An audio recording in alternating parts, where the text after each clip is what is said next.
여야 원내대표가 그젯밤 특검법과 관련해 타협을 보았습니다. 수사기간을 연장하지 않고 인력도 소폭만 증원하는 절충안이었습니다. 자, 심야에 발표됐음에도 발표 직후부터 민주당 내부는 거의 핵폭탄을 맞은 듯한 국민의 반발을 샀습니다. 수사의 성패는 결국 시간과 인력인데 기간 연장이 빠진 합의는 특검을 무력화시키는 것이라는 비판이 터져 나온 것입니다. 정청래 대표는 당초 원내 지도부가 만든 합의를 받아들이지 않겠다며 태도를 바꿨는데요. 사실 김병기 원내대표는 협상 내용을 정청래 대표와 지도부 또 법사위에 알리면서 동의를 구해왔다라고 강조했습니다. 정청래 대표는 여론이 악화되니까 합의를 파기하며 재협상을 지시한 셈인데요.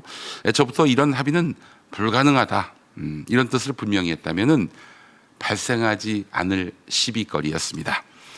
그래서 김병기 원내대표는 격분했습니다. 자신한테 책임을 다 떠넘기는 듯한 태도에 분노를 표시했는데요. 그러면서 보름 수사기간 차이 때문에 정부 조직법 등 모든 합의를 깨는 게 맞느냐 이러면서 정청래 대표를 겨냥했습니다. 전략상 본회의 통과 이후라도 수사기간을 연장할 방법이 있었는데 정청래 대표가 당내 여론을 의식해서 무리하게 틀어진 것 아니냐 이런 불만을 표출한 것입니다. 그런데 김병기 원내대표에게도 묻습니다.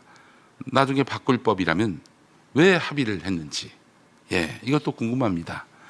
지금 야당 협조 없이는 입법 동력이 없는 때도 아니고 말이죠.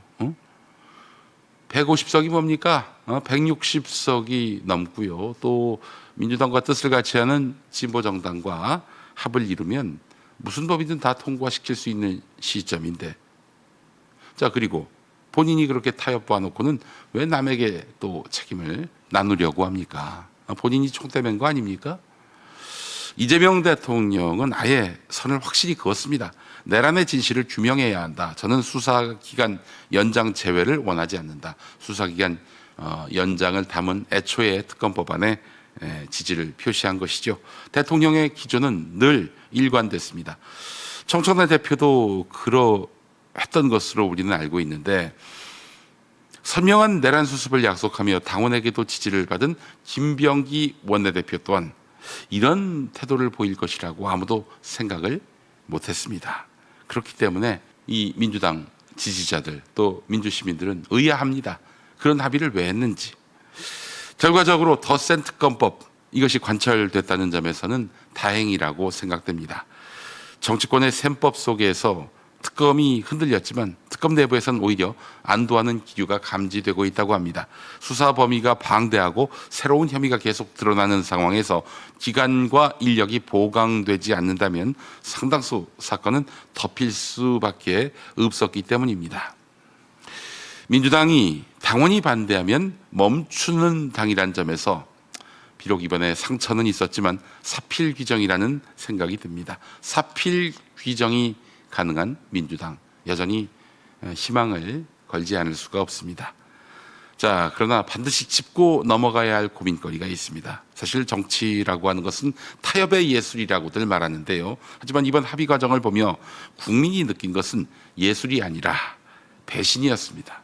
민주당 지도부는 평소에는 선명한 개혁의 기치를 높이 들고 내란 청산의 역사적 사명을 강조해 왔습니다. 그런데 막상 여야가 마주 앉으니까 특검의 기간을 줄이고 인력도 축소하는 합의안을 내놓았습니다. 이것은 문재인 정부 시절 우리가 숱하게 보아온 장면과 많이 닮아 있습니다. 말로는 개혁, 행동은 타협. 그 타협이 피차 양보하고 거래하는 차원에서의 상생을 위한 타협이라면 모르겠습니다. 내란 수습을 우리는 반드시 성취하겠다라고 하고 있는데, 내란 수사를 방해하는 세력과 타협을 본다? 이게 타협이라고 말할 수 있겠습니까? 강한 척하다가 막상 협상장에 들어가면 물러서고 국민과 당원에게는 변명으로 포장하고, 예전에 윤호중 원내대표가 압도적 다수 의석을 갖고도 국민의힘의 법사위원장을 넘긴 것, 이 일이 생각이 납니다. 여러분, 윤호중 원내대표가 원내대표 되기 전에 법사위를 지키고자 한다면 나를 원내대표 시켜달라, 이렇게 강력하게 주장했었습니다. 막상 시켜놓으니까 법사위원장을 국민의힘에 갖다 바쳤어요. 그래서 개혁 입법은 지체됐고 결국 민주당은 질질 끌려다녔고 문재인 대통령의 국정 동력은 사그라들었습니다. 아마 윤호중 원내대표도 뭐 자기 혼자 독단적으로 결정한 게 아니다 그렇게 말할 겁니다. 그러나 누가 합의를 하고 누가 사인을 했습니까? 본인이 한 거 아니에요?